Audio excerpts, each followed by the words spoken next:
Neste vídeo, entraremos em 5 casos reais nos quais a comida esteve ligada a algumas das mortes mais estranhas, inesperadas e difíceis de acreditar.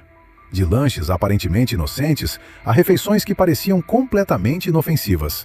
Essas histórias mostram que, em certas situações, o simples ato de comer pode tomar um rumo assustador e trágico. Então se prepare, porque esses casos provavelmente farão você olhar 2 vezes para sua próxima mordida. Número 1. Darren Hickey. 4 de abril de 2019. Parecia apenas mais um dia comum na vida de Darren Hickey, um gerente de espaço para casamentos de 51 anos em Chorley, Lancashire. Ele administrava a Ridgemont House com orgulho, cuidando para que cada evento acontecesse da melhor maneira possível, sem grandes problemas e com tudo no lugar. Mas Darren não era conhecido apenas pelo trabalho.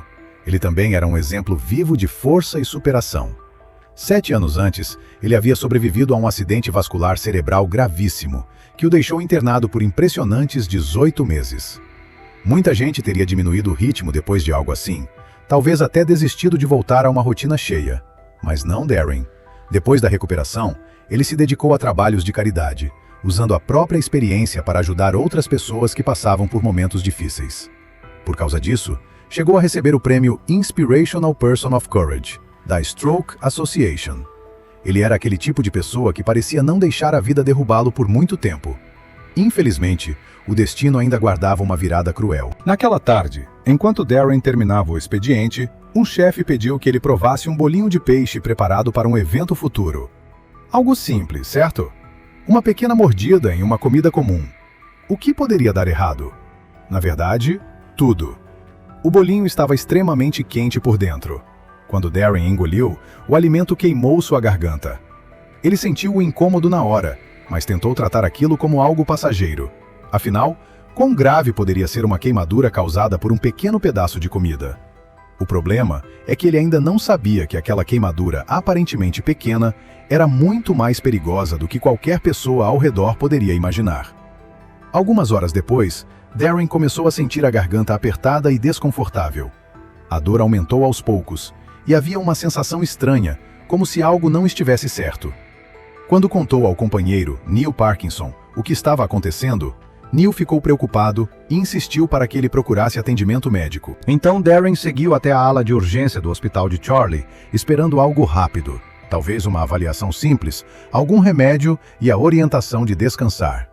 No hospital, Darren explicou a sensação de queimadura e a dificuldade para engolir.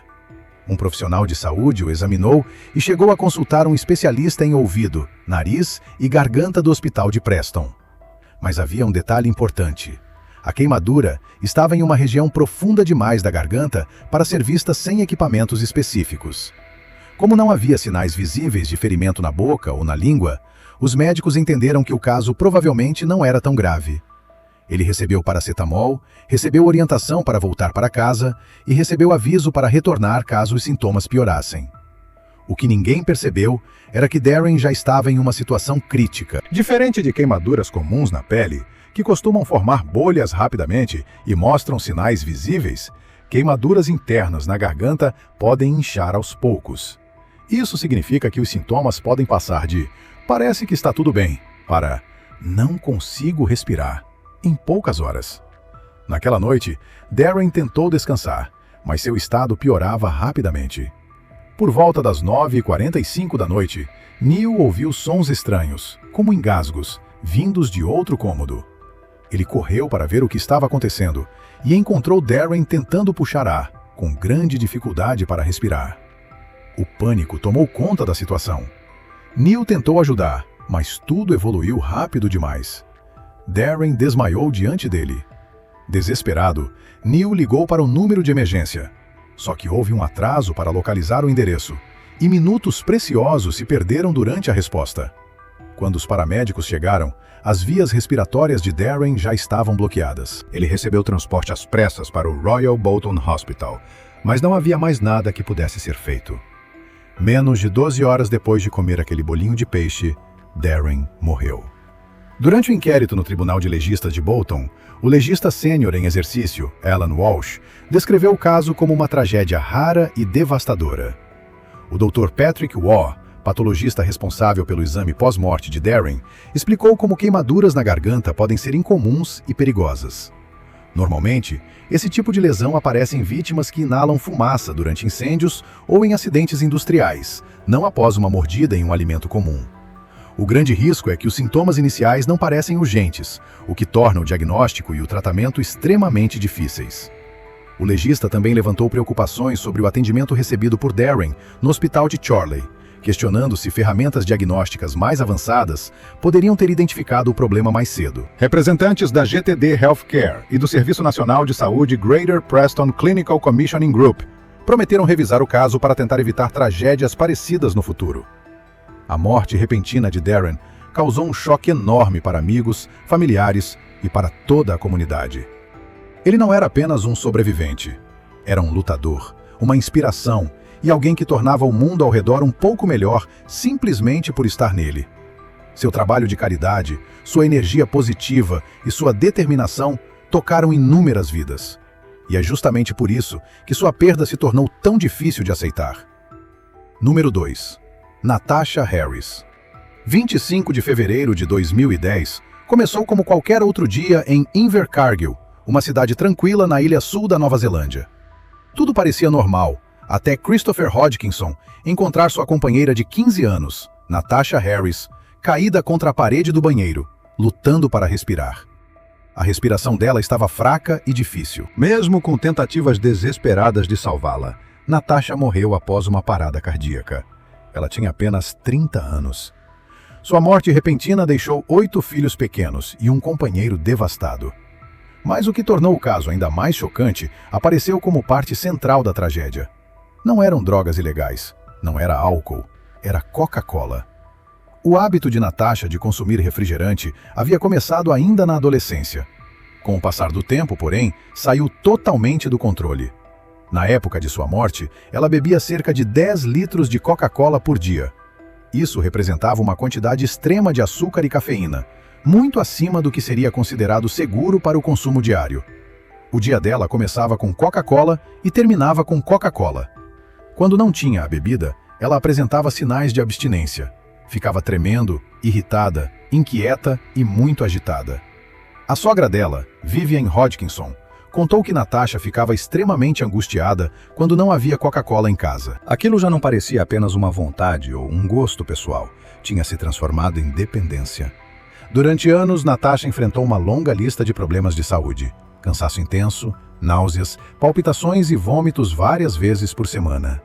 Ela vivia exausta, mas ninguém, nem mesmo ela, fazia uma ligação clara entre aqueles sintomas e o consumo exagerado de refrigerante.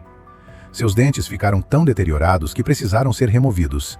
Um de seus filhos nasceu sem esmalte nos dentes, algo que médicos associaram ao alto consumo de refrigerante durante a gravidez. Mas o dano mais grave estava acontecendo por dentro.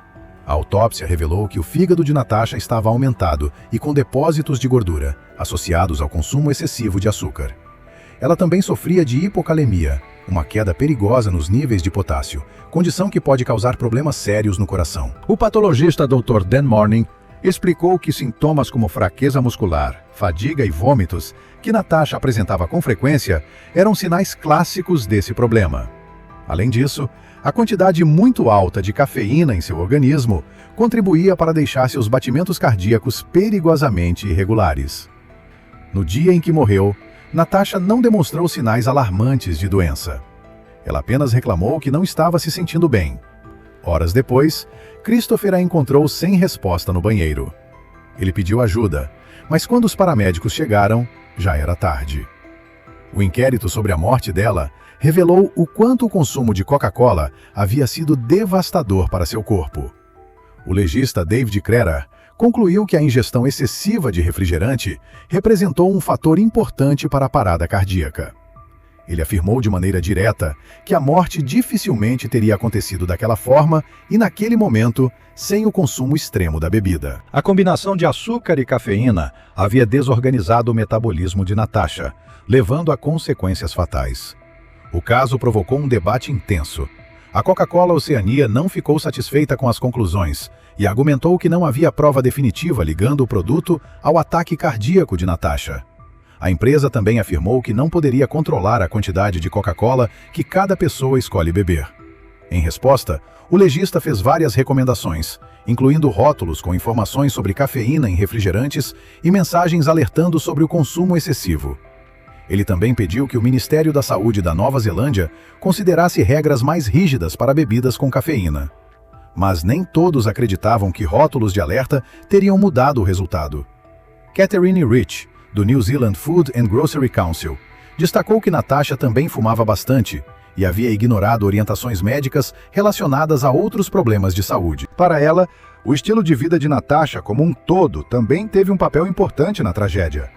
Apesar de tudo, a família lembrava Natasha como uma mãe amorosa, que colocava os filhos antes de qualquer outra coisa. Ela deixava de comer para garantir que eles tivessem comida suficiente e passava semanas planejando aniversários para torná-los especiais. Mas a vida dela não era fácil. A dependência de Coca-Cola se tornou uma fuga, da mesma forma que outras pessoas podem recorrer ao álcool ou a outras substâncias. Era a maneira que ela encontrou para lidar com a sensação de estar presa, sobrecarregada e sem saída. Depois da morte de Natasha, Christopher teve dificuldade para cuidar dos filhos, que acabaram colocados sob responsabilidade do Estado. Ele também enfrentou problemas financeiros e legais, tornando uma situação já devastadora ainda mais pesada. A história de Natasha é um alerta duro sobre os riscos de hábitos que crescem sem controle. Quase ninguém imagina que um simples refrigerante possa estar ligado a uma morte. Mas o caso dela mostrou como os efeitos podem se tornar extremos. A família espera que essa tragédia ajude a aumentar a consciência sobre os perigos do consumo exagerado de refrigerantes e sobre as lutas mais amplas que envolvem dependência. Número 3. Vera Williams. 10 de outubro de 2014. Parecia um dia comum para Vera Williams, uma mulher de 75 anos que vivia em Hull, no país de Gales. Ela se sentou para tomar café da manhã, provavelmente esperando apenas uma manhã tranquila, com chá e torradas. Mas um pequeno fragmento afiado de torrada mudou tudo. O pedaço ficou preso em sua garganta, causando desconforto. Era irritante, claro, mas não parecia algo com risco de morte. Mesmo assim, Vera, que tinha histórico de doença cardíaca grave, decidiu procurar atendimento, apenas para garantir que estava tudo bem. Ela compareceu ao pronto-socorro do Sbit Glenclwyd, onde recebeu o exame da médica júnior, Nur Ismail. Como não havia sinais imediatos de algo grave, a médica a liberou sem exames adicionais. A impressão era de que se tratava apenas de uma irritação na garganta, algo que provavelmente melhoraria sozinho. Ou, pelo menos, era isso que todos pensavam. Nas 2 semanas seguintes, o desconforto continuou. Mesmo assim, Vera não procurou ajuda médica imediatamente.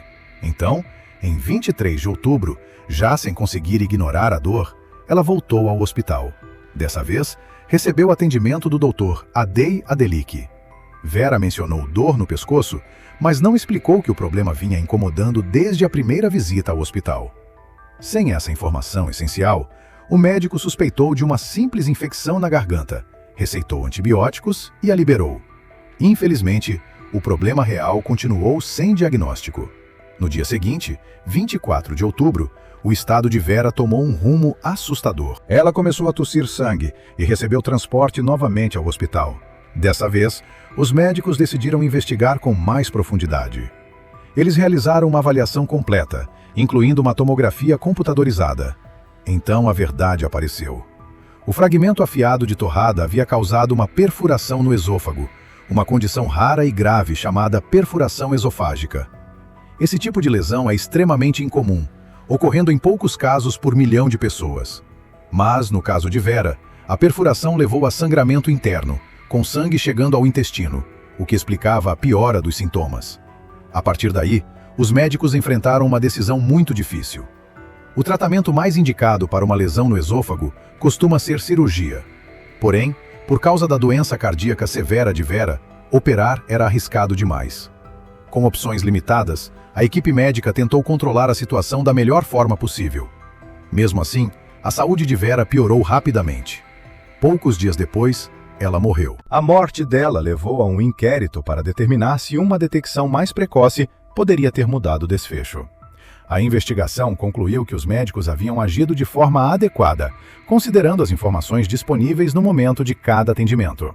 A doutora Marian Hughes, consultora sênior em medicina de emergência, revisou o caso e explicou que perfurações no esôfago são tão raras que a maioria dos médicos não suspeitaria delas sem sinais muito claros de alerta. Mesmo ela, com 40 anos de experiência, nunca havia encontrado um caso como aquele. No entanto, o inquérito também revelou falhas no sistema. Na época, o hospital ainda dependia de prontuários em papel, o que dificultava que médicos acompanhassem o histórico de um paciente em várias visitas diferentes. A legista Nicola Jones sugeriu que, se o hospital tivesse usado prontuários eletrônicos, o Dr. Adelic talvez soubesse da consulta anterior de Vera e poderia ter considerado uma condição mais séria. Mesmo assim, ainda que o problema tivesse sido identificado mais cedo, a doença cardíaca pré-existente dela significava que as opções de tratamento sempre seriam muito limitadas. A história de Vera é um lembrete trágico de como algo aparentemente pequeno, como tomar café da manhã, pode se transformar em algo muito mais grave. Também mostra a importância de uma comunicação clara entre pacientes e médicos. Detalhes que parecem pequenos podem mudar completamente a interpretação de um caso. Além disso, reforça a necessidade de sistemas hospitalares melhores, capazes de garantir que informações importantes não se percam pelo caminho. Número 4. Xuantangzi. 5 de outubro de 2020. Começou como uma manhã comum em Jixi, uma cidade no nordeste da China. Uma família de 12 pessoas se reuniu para o café da manhã, pronta para comer um prato tradicional local chamado Xuantangzi, feito com farinha de milho fermentada. Mas ninguém naquela mesa sabia que a refeição escondia um perigo mortal. A massa caseira usada no prato estava guardada no congelador havia cerca de 12 meses. Ficou ali, esperando o momento de ser preparada. Infelizmente, quando esse momento chegou, a comida já não era segura. Enquanto o alimento era descongelado e reaquecido, algo parecia estranho. Os 3 membros mais jovens da família deram uma mordida, perceberam um gosto incomum e decidiram não continuar comendo. Essa decisão simples salvou a vida deles. Os outros 9 familiares, porém, continuaram a refeição. Eles não sabiam que aquela escolha teria consequências fatais. Em poucas horas, o caos começou. Náuseas, vômitos, fortes dores abdominais e fraqueza intensa atingiram todos os 9 que comeram o prato. Eles receberam transporte às pressas ao hospital, mas, apesar dos esforços médicos, 7 morreram até 10 de outubro. Quando parecia que a situação não poderia ficar pior, mais 2 pessoas, incluindo uma mulher de 47 anos chamada Li, morreram até 12 de outubro. Em apenas uma semana, todos os 9 que haviam comido o macarrão fermentado morreram. Os médicos ficaram perplexos. Que tipo de alimento poderia adoecer uma família inteira de maneira tão rápida? A resposta veio após testes laboratoriais. O culpado era o ácido bongcréquico, uma toxina perigosa produzida pela bactéria Burkholderia gladioli. Essa substância pode aparecer em certos alimentos fermentados, incluindo preparações feitas com farinha de milho, especialmente quando há falhas no armazenamento ou no preparo. O mais assustador é que essa toxina pode ser difícil de perceber. Ela não necessariamente altera a comida de uma forma clara e também resiste ao calor. Ou seja, reaquecer o prato não bastou para eliminar o perigo. Durante o período em que a massa ficou armazenada, algo deu errado. O alimento criou condições favoráveis para a presença da bactéria e para a formação da toxina.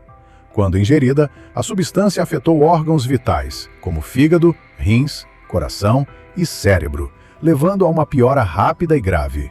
Sem uma intervenção imediata e eficaz, que naquele caso não bastou para reverter o quadro, o resultado se tornou devastador.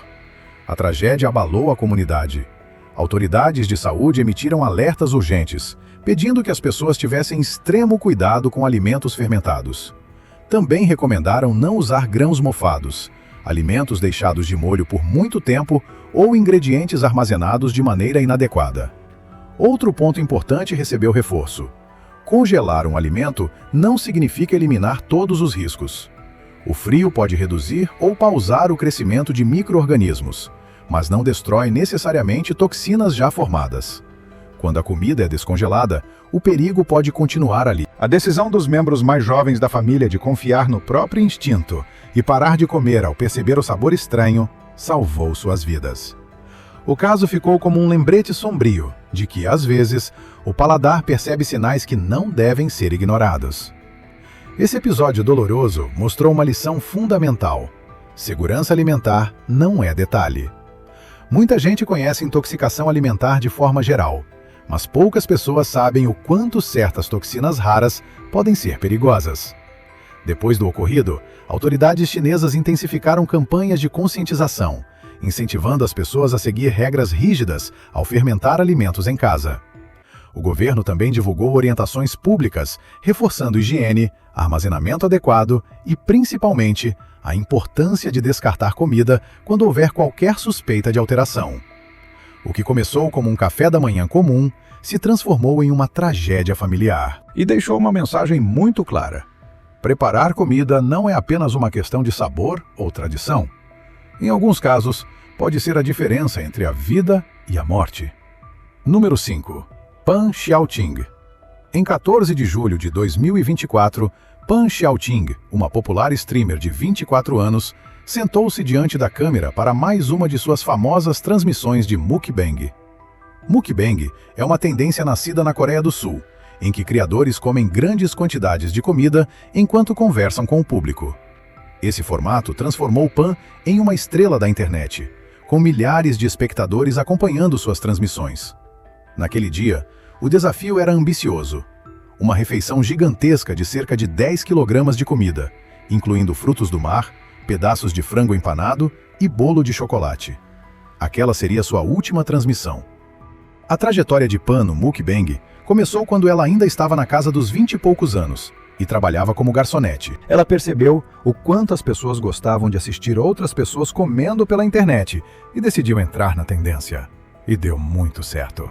Rapidamente, ela ganhou uma grande base de seguidores, acumulando visualizações, dinheiro e presentes enviados por fãs que ficavam impressionados com seus desafios alimentares. Algumas transmissões chegavam a durar até 10 horas, enquanto ela comia prato após prato e interagia com uma audiência animada. Mas o lado sombrio desse estilo de vida extremo logo começou a aparecer. Pan já havia recebido internação por sangramento gástrico, um sinal claro de que seu corpo estava sofrendo. Seus pais imploraram para que ela parasse, mas ela garantiu que conseguiria lidar com aquilo. Em julho de 2024, porém, Pan pesava cerca de 300 kg e estava em um estado de obesidade grave. Mesmo assim, continuava ultrapassando limites físicos em nome do conteúdo. Naquele dia, Pan começou seu enorme banquete como de costume. Primeiro veio o bolo de chocolate. Depois, os pedaços crocantes de frango empanado. Em seguida, uma grande quantidade de frutos do mar. O público estava dividido. Alguns espectadores a incentivavam, animados com o desafio. Outros demonstravam preocupação com sua saúde e pediam que ela parasse ou diminuísse o ritmo. Com o passar das horas, a situação piorou. De repente, no meio da transmissão, Pan desmaiou. Os espectadores, chocados, assistiram sem conseguir fazer muita coisa, além de tentar alertar os serviços de emergência. Mas já era tarde. A transmissão continuou por pouco tempo antes de a plataforma encerrá-la. A morte de Pan é um choque de realidade sobre a pressão enfrentada por criadores de conteúdo. A internet, muitas vezes, recompensa aquilo que é maior, mais chocante e mais extremo. Isso pode levar pessoas a arriscar a própria saúde por visualizações, curtidas e dinheiro. Se Pan tivesse ouvido a família, será que tudo teria sido diferente? Se o mukbang extremo não tivesse se tornado uma sensação viral, ela teria parado antes? Talvez sim, talvez não. Mas uma coisa é clara: a história dela serve como um lembrete sério do que acontece quando o entretenimento ultrapassa limites perigosos. Para quem gosta de assistir mukbang, vale lembrar que por trás da tela e por trás da comida existe uma pessoa real. E às vezes, o custo de criar conteúdo pode ser alto demais. Alto demais.